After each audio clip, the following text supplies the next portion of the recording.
Today I'm going to be talking about the sinking of the USS Indianapolis. It is considered one of the largest, if not the largest, disasters at sea in U.S. Navy history. So let's just talk about before the sinking. So some general information about the ship. It was launched on November 7th, 1931, and then commissioned a little over a year later on November 15th.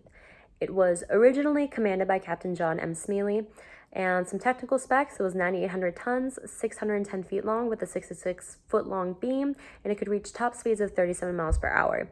It was equipped with numerous weapons as well as 2 scout seaplanes. It was a Portland-class heavy cruiser, and it became flagship of the 5th Fleet in 1943. Operation during peacetime. So the USS Indianapolis conducted inspection tours and what they called good neighbor cruises. One significant individual that went underway with the USS Indianapolis during one of these good neighbor cruises was President Franklin D. Roosevelt. Involvement in World War II. It's often forgotten that the USS Indianapolis played key roles in the fight against the Japanese in the Pacific during World War II. Their accomplishments are often overshadowed by the tragedy of the sinking, but it's important to remember the role they played in the war. They took part in the campaign on the Aleutian Islands of Alaska. They took part in the Marianas Assault, more specifically the raids on Saipan. They took part in the bombardment of Iwo Jima and the Battle of Okinawa. In the Battle of Okinawa, it was mostly pre-invasion because on March 31st, they were struck by a Japanese kamikaze pilot. Damage was sustained through the deck armor, through the mess hall, below through the berthing compartment, through the fuel tanks, and through the bottom of the ship. Sadly, 9 sailors died, but the ship was able to make it back to the Mare Island Navy Yard in California and be overhauled. The sinking. So after the USS Indianapolis was repaired, it was sent on a mission to the Tinian Island to transport materials which would later be used to create the atomic bombs dropped on Hiroshima and Nagasaki. After dropping off the materials in Tinian, they went on to Guam, where they dropped off sailors for training, and they were to head off to the Philippines to prepare for further invasion of Okinawa. However, on the way to the Philippines, on July 30th, 1945, about 15 minutes into midwatch, which is a little past midnight, the USS Indianapolis was torpedoed by a Japanese sub, a 158. Here I have a picture of a 158 used by the Imperial Japanese Navy. I don't know if it's the exact craft that attacked the USS Indianapolis, but this is just to give you a visual. So the sub was under the command of Commander Mochitsuru Hashimoto, and the attack caused 2 large explosions on the starboard side bow and ignited the fuel tank. This explosion led the ships to sink in 12 minutes, and out of the 1,195 sailors and Marines on board, 300 died during the sinking, trapped inside or burned from the fires. About 900 men were left in the water for 4 days with little to no equipment, few lifeboats, few life jackets, and they would often rotate in order to increase their chances of survival. In addition to that, they would form groups to stay afloat, sometimes of more than 100 men.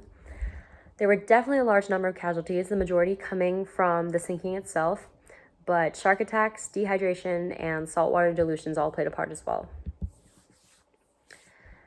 So, because of pop culture and movies, the USS Indianapolis is often associated with the shark attacks. However, the shark attacks really made up a small portion of the casualties. About 12 to 150 were presumed to be attacked or eaten by sharks, and that's because they were attracted to the small blood of the injured, and they detected movement on the surface. There are different accounts from survivors about the sharks. Some recall frenzies of sharks, and others, like Lieutenant Commander Lewis Hayes, who was actually the last medical officer on board, said he only ever saw 1 shark, and it fed mostly on the dead. Swimming sharks also posed another issue, as they could not catch fish because they were constantly scared away. Saltwater delusions. Dehydration was a big problem. Men were forced to drink salt water and often became delirious. Some would swim away from the group and never return. Some mistook shipmates for Japanese enemies and would often fight them or even kill them. And some just drank the seawater to quicken their deaths. Complications with the rescue.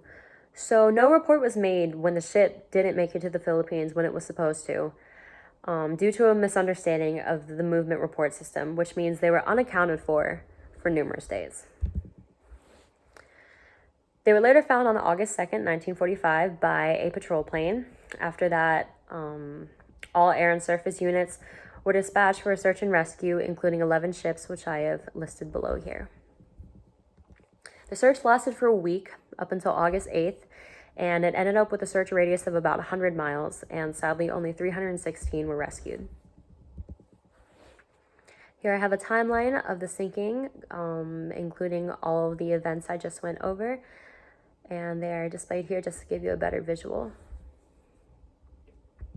So as a result of the sinking, the commanding officer at the time, Captain Charles B. McVeigh, was court-martialed for not properly conducting his ship and for recklessly endangering his crew, mainly because he failed to zigzag to avoid the attacks. However, Commander Hashimoto, the man in charge of the attacks, testified that zigzagging would not have prevented the attack. Despite Captain McVeigh being a well-respected sailor and a highly regarded commander during the war, his career was ruined. In 2001, 56 years after the fact, he was congressionally exonerated by former Secretary of the Navy Gordon England, and he was cleared of all vindication. The importance and repercussions. So there can definitely be a lot taken away from the sinking of the USS Indianapolis, and I think it mainly really puts emphasis on leadership.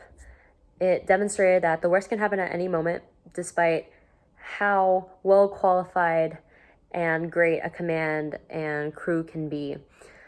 Captain McVeigh had an outstanding reputation, and he was known for his capabilities as a leader during World War II, but it only took 12 minutes for the entire ship to be lost, and that really emphasized the need for plans that minimize loss in horrible situations like that. It also has strategic relevance. Captain McVeigh had requested an escort on his way to the Philippines, but was told there was none available and that he did not need one. However, with the results of that, escorts became a requirement for U.S. ships with crews over 500, and it became a requirement for any ship 5 hours overdue to immediately be reported, and they also bettered the procedures for ship movement reports. In addition to that, Captain McVeigh advocated for the upping of safety standards, especially when it came to the sinking of ships, having emergency equipment if needed. And the last thing I think the sinking of the USS Indianapolis really puts emphasis on is the importance of sacrifice and bravery. And so I have a small clip taken a couple years ago of the remaining survivors speaking about the event.